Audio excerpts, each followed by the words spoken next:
Have you ever witnessed a moment where everything you thought you knew flipped upside down in an instant? Well, stay with me until the end because this story will leave you stunned, and before we dive in, don't forget to hit that like button and subscribe to Threads of Kindness, because stories like this one prove how truth can shatter lies in the most powerful ways. The night was quiet in a small southern town when Monica Carter, a graceful black woman in her late 30s, was driving home from a late dinner with friends. She wore a simple navy dress, her hair pinned back neatly, and her calm demeanor reflected the discipline of someone who had faced far bigger challenges than traffic stops. Yet as the flashing red and blue lights lit up her rearview mirror, Monica already knew what was about to happen. It wasn't the first time she had been profiled. Two white officers, Officer Reynolds and Officer Clark, approached her vehicle with the heavy steps of men who believed they already had authority on their side. "License and registration," Reynolds barked, shining his flashlight straight into her eyes. Monica's steady hands passed him the documents, but Clark circled the car, tapping the trunk like he was checking for hidden guilt. "Where you coming from this late?" Reynolds asked, his tone sharp, like an accusation instead of a question. "Dinner with friends," Monica replied evenly, her voice calm, her eyes unflinching. But the officers weren't interested in answers, they were building a case. "Step out of the car," Clark ordered, placing his hand on his belt, too close to his holster. Monica hesitated, not out of fear, but because she already saw the script they were following. "Am I being detained?" she asked, her voice steady. The question, simple yet bold, seemed to ignite something in them. Within moments, they claimed suspicion of drugs, called for backup, and placed Monica in handcuffs beside her car under the harsh glow of the streetlight. She didn't resist, didn't argue. She knew better than anyone that silence was sometimes the sharpest weapon. What the officers didn't know was that Monica Carter was no ordinary woman. Behind her elegant smile and polite composure was a career built in the shadows of national security. Monica wasn't just a civilian, she was an undercover CIA agent with years of training in counterintelligence, interrogation, and covert operations. These officers had no idea they had just thrown chains on someone who could dismantle their entire narrative with one phone call. Yet Monica didn't reach for her badge, didn't reveal her truth. She wanted to see how far they would go. At the station, she was questioned for hours, accused of crimes that were fabricated on the spot. They claimed her calmness was suspicious, that her confidence made her dangerous. They thought they had cornered her, but every question they asked, every lie they scribbled in their reports, Monica memorized. She sat still, her mind working like a recorder, cataloging every word, every unlawful action. Because Monica wasn't just preparing to defend herself, she was preparing to expose them. The moment the paperwork was filed, the trap was no longer hers, it was theirs. They had handed her every tool she needed to bring their corruption to light. And what happened when her true identity was revealed later in court would shake the entire room to its core, leaving everyone speechless. This was no longer just about a wrongful arrest, it was about power, justice, and the dangerous assumptions people make when they think they're above the law. And trust me, you're not going to want to miss how this unfolds. So before we continue into the next chapter of this explosive story, make sure you hit that subscribe button to Threads of Kindness right now, because what comes next will leave your jaw on the floor. The next morning, sunlight poured through the narrow window of the holding cell where Monica sat on the cold bench, her back straight, her eyes unshaken. The officers who had dragged her in the night before strutted around the precinct, their voices carrying smug pride as if they had achieved something heroic. Reynolds bragged about how he finally caught one of them, while Clark mocked Monica's silence, claiming it was proof she was guilty. But inside that cell, Monica's mind was far from broken, she was quietly assembling every piece of the puzzle that would soon tear their lies apart. She thought about the years of training at Langley, the endless drills where agents were taught to endure pressure, stay calm under false accusations, and never let enemies see fear. She remembered her instructors saying, "Sometimes the most powerful weapon is not your gun or your badge, it's your silence until the right moment comes." That moment wasn't here yet, but Monica knew it was coming. Later that day, she was escorted into an interrogation room, a windowless square with a buzzing fluorescent light that flickered every few seconds. Reynolds sat across from her, slamming a thick file onto the metal table. Though Monica instantly recognized it as theater, the file was thin, filled with nothing more than blank forms and hastily scribbled lies. Clark leaned against the wall, arms folded, smirking like a predator waiting for weakness. "We know what you were doing last night," Reynolds said, pushing the file toward her. We got word you've been moving with the wrong crowd, dealing in substances that don't belong in this town. Monica raised an eyebrow, her expression one of amused disbelief. She could have ended it right there, flashed her CIA credentials, demanded her immediate release, but no, she let them spin their web tighter.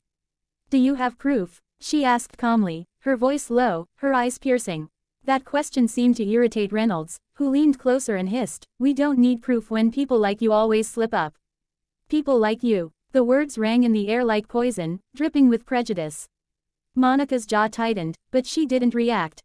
Instead, she let them dig deeper, their arrogance blinding them to the fact that every word was being recorded by the precinct cameras, footage she knew her contacts in the agency could pull when the time came. Hours passed, and finally, they grew tired of the game. "We're charging you," Clark declared, his voice filled with false triumph. Monica only nodded, her mind already 10 steps ahead. That evening, she was brought before a judge to set bail. The courtroom was small, filled with whispers of onlookers curious about the criminal who had been paraded in handcuffs. Monica walked in gracefully, her dress from last night still neatly pressed despite the ordeal, her chin lifted high, her composure unbroken. She noticed the officers grinning in the corner, convinced they had won. But when the judge asked Monica if she had legal representation, she simply said, "Yes, Your Honor. My attorney will arrive shortly." 10 minutes later, the heavy doors swung open and in walked a tall man in a crisp navy suit, Jonathan Hale, one of the CIA's top legal advisors. The shift in the room was immediate. The office's smirks faded, their laughter died. Jonathan gave Monica a small nod, the kind that said, "Hold steady, it's almost time." As he approached the bench, he whispered something to the judge, and suddenly the air thickened with tension. The judge adjusted his glasses, looked at Monica with newfound seriousness, and announced, "Bail is set at 0. Ms. Carter is free to go until further hearing." The officers protested loudly, shouting about the evidence they had, but Jonathan calmly requested that all reports, body cam footage, and station recordings be preserved for the upcoming trial. Monica walked out of that courtroom free, her head high, but she knew this was just the beginning. What had happened to her wasn't just personal, it was systemic. She was determined not just to clear her own name but to use this moment to expose the corruption festering inside those who wore a badge as a weapon. And though she had walked out quietly, the storm she was preparing to unleash would shake the walls of that very courtroom. The truth was loading, and when it exploded, no one, especially Reynolds and Clark, would be ready for it. The day of the trial arrived faster than anyone expected, and the small-town courthouse was packed with reporters, townspeople, and activists who had caught wind of the case. The headline in the local paper screamed about a black woman caught in drug suspicion, and the officers strutted into the courtroom as if they had already won, their uniforms ironed crisp, their eyes full of arrogance. Monica, however, walked in differently, calm, poised, and glowing with the quiet confidence of someone who knew the truth was her sharpest weapon. She wore a tailored black suit, her hair sleek, her face serene, her very presence commanding respect. Sitting beside her was Jonathan Hale, the CIA's legal bulldog, his briefcase filled with files that could dismantle the entire case in seconds. The judge called order, the jury settled, and the prosecution opened with venom. Reynolds took the stand, spinning a fabricated story about how Monica had been acting suspicious, how she refused to cooperate, and how they had reasonable grounds to detain her. Clark followed with even more lies, swearing they smelled substances in her car, that she resisted, that she was a danger to the community. The crowd shifted uneasily, some nodded in agreement, others frowned, sensing the prejudice beneath their words. But Monica sat still, her hands folded neatly on the table, her eyes never leaving the officers as they lied under oath. Finally, it was Jonathan's turn. He rose slowly, adjusting his tie, his voice calm but razor-sharp. "Ladies and gentlemen of the jury, today you will hear the difference between a fabricated story and undeniable truth. The defense will show you evidence that these officers not only abused their authority but also violated the constitutional rights of Ms. Carter in ways that will leave you questioning how safe justice truly is in this town." With a signal, he introduced the first piece of evidence, the precinct surveillance footage. The courtroom went silent as the video played on the large screen. The jury leaned forward, the audience froze. The footage showed Monica's calm demeanor, her clear question, "Am I being detained?" and the office's aggressive escalation without cause. It showed Clark's mocking gestures, Reynolds's threats, and the total absence of anything resembling contraband or suspicious behavior. The officers shifted uncomfortably in their seats, their faces pale as their own lies began to unravel in front of everyone.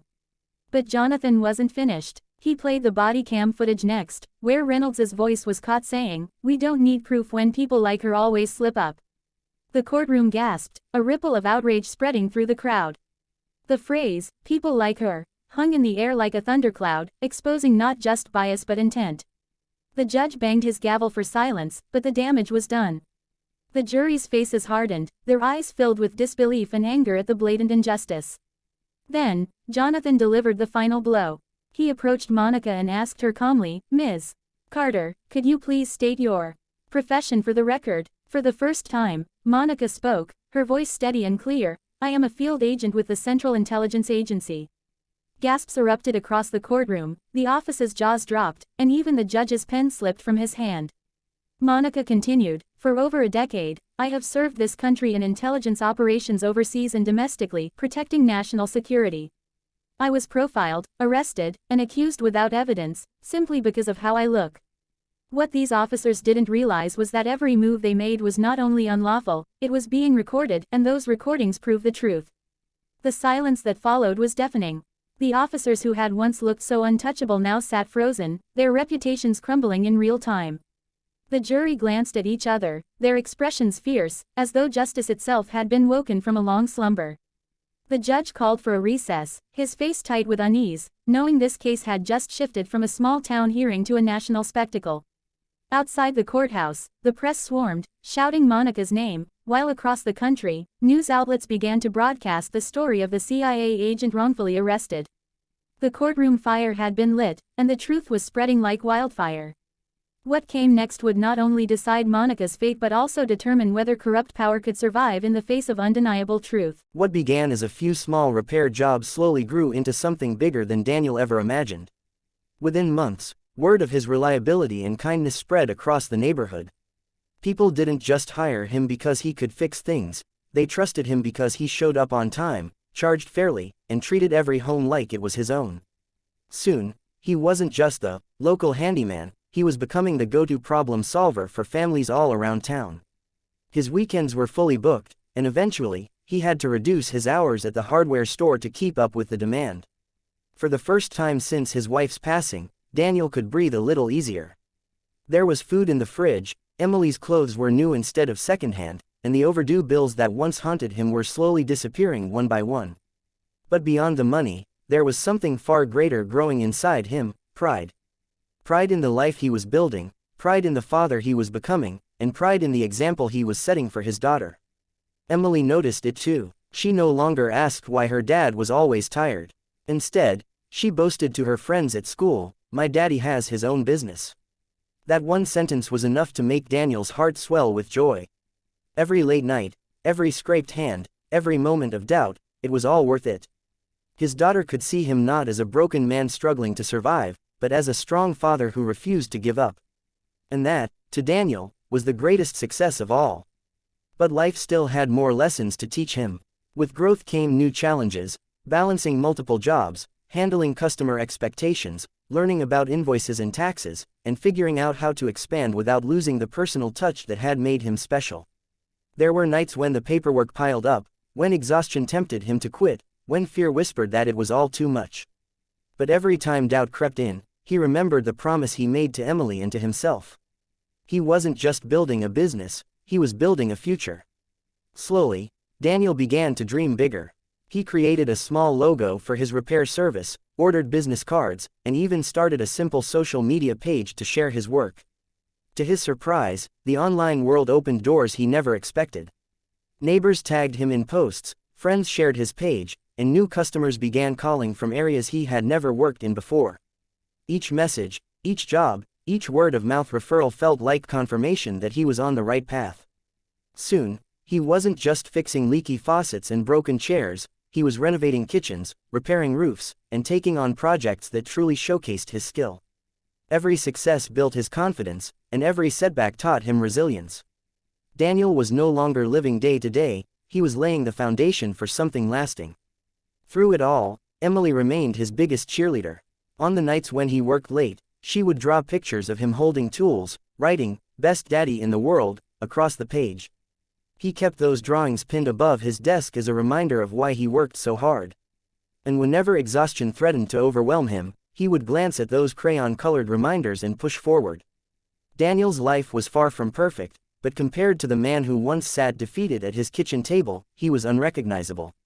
He had risen, not just in financial stability, but in spirit, in hope, and in purpose. What was once just survival had become growth.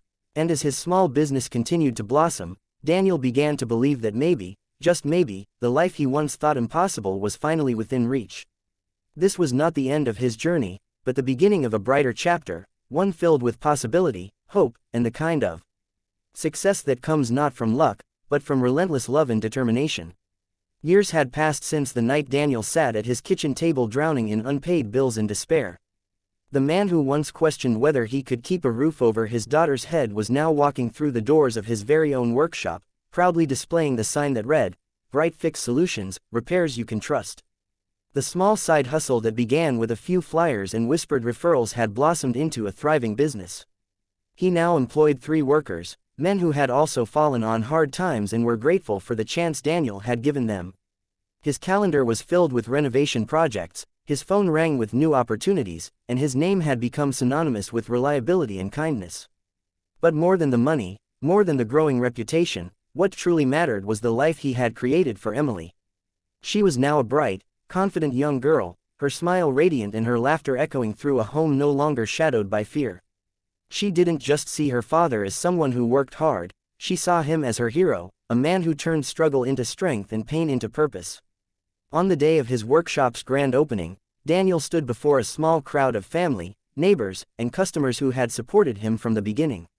Emily clutched his hand tightly, her eyes shining with pride. As he looked around, Daniel felt tears well up, not of sorrow this time, but of gratitude. He thought back to the countless nights of doubt, the moments he wanted to give up, the weight of loneliness that nearly broke him. And yet, here he stood, proof that even in the darkest times, love can light the way. When it was his turn to speak, he didn't talk about profits or success. He simply said, "Everything I've built, everything you see here, is because of one reason, my daughter. She gave me the courage to fight when I had nothing left. If there's one thing I've learned, it's this: no matter how hard life hits you, never stop fighting for the people you love. Because sometimes, the greatest success isn't measured in money, it's measured in the smiles you protect, the hope you carry, and the love that guides you through every storm." The crowd applauded, and Emily hugged him tightly, whispering, "I'm so proud of you, Daddy." At that moment, Daniel knew he had not only rebuilt his life, he had created a legacy of resilience and love that his daughter would carry forever. And now, dear viewer, as you sit with Daniel's journey in your heart, I want to leave you with this: if his story moved you, if it reminded you of the power of love, strength, and kindness, then don't just walk away, help us spread more of these stories. Please, like this video and subscribe to Threads of Kindness so together we can inspire countless others who may be standing at their own breaking point, waiting for hope to find them. Remember, every act of kindness, every story of resilience, creates a ripple that touches more lives than we can ever imagine. And just like Daniel, you too have the power to rise, to transform, and to succeed, not just for yourself, but for those you love. The morning of the verdict arrived with gray skies that seemed to mirror the weight on everyone's hearts. The courthouse was surrounded by reporters, flashing cameras, and protesters holding signs demanding justice for Ethan. Inside, the tension was unbearable. Maria sat beside her son, holding his small hand so tightly it trembled. Ethan, dressed in a clean white shirt that made his bruises stand out even more, kept staring at the door, as though waiting for someone who might never come. Detective Hale stood by the prosecution table, papers in hand, expression carved in stone. The officers sat pale and quiet beside their lawyers, their arrogance from days before now replaced by visible dread. The judge entered, and the courtroom rose to its feet. "Please be seated," she said, her voice heavy but steady. As she looked down at the files before her, the silence stretched on endlessly, until she finally spoke the words everyone had been waiting for. "This court has reviewed all evidence presented, the testimonies, the video footage, and the internal communications. The actions of Sergeant Blake and Officer Daniels on the night of March 12 were unjustifiable, inhumane, and a violation of every oath they swore to uphold." Her gavel came down hard once. "They are hereby found guilty on all charges: assault, falsification of records, and obstruction of justice. The courtroom erupted. Cheers and sobs filled the air. Maria gasped, covering her mouth in disbelief. Ethan's eyes widened, not with joy at first, but confusion, as if he couldn't quite believe that justice had finally spoken for him. Hale exhaled deeply, his shoulders relaxing for the first time. But before the noise could settle, the judge raised her hand again. However, she said, her tone changing, there is one final matter that has come to this court's attention, a matter that was delivered anonymously this morning. The room quieted instantly. The judge held up a sealed envelope, her expression unreadable. This letter, she continued, was sent from an undisclosed location. It was signed by former Captain Raymond Carter. The air froze. Ethan's grip on his mother's hand tightened. The judge unfolded the letter and began to read aloud. Your Honor, I can no longer run from what I've done. I destroyed evidence to protect men who didn't deserve protection. I turned my back on my own blood. I will surrender myself to authorities today.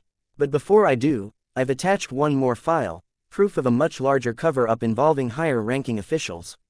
Ethan's case was just the beginning. There are others, children, families, silenced because they thought no one would believe them. I can't undo my sins, but I can expose the truth. I only pray my nephew will forgive me someday. The courtroom gasped as the clerk brought forward a small flash drive attached to the letter. The judge's eyes darkened as she looked down at it. This file, she said quietly, will be turned over to federal authorities immediately. This case is far from over.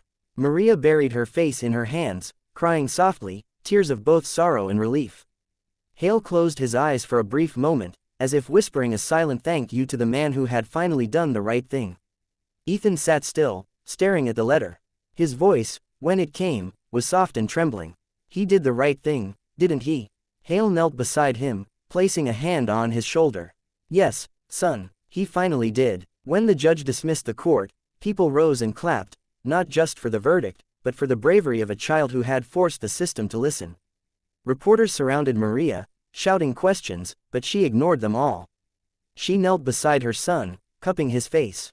You did it, baby, she whispered, tears shining in her eyes. You made them see. Ethan shook his head slightly. We did it, Mom. The two embraced tightly as cameras flashed around them, capturing an image that would make headlines for days, a mother and son, standing tall against injustice. Outside the courthouse, rain began to fall again, gentle this time, not like the storm that had once brought pain, but like a cleansing, a renewal. Detective Hale walked them to their car, his coat already damp. They'll want to talk to you both for follow-up interviews, he said, but you can take a few days to rest. You've earned it. Maria smiled faintly. Thank you, Detective, for believing him when no one else did. Hale nodded, eyes kind. It wasn't belief, ma'am. It was the truth, and your son had the courage to speak it.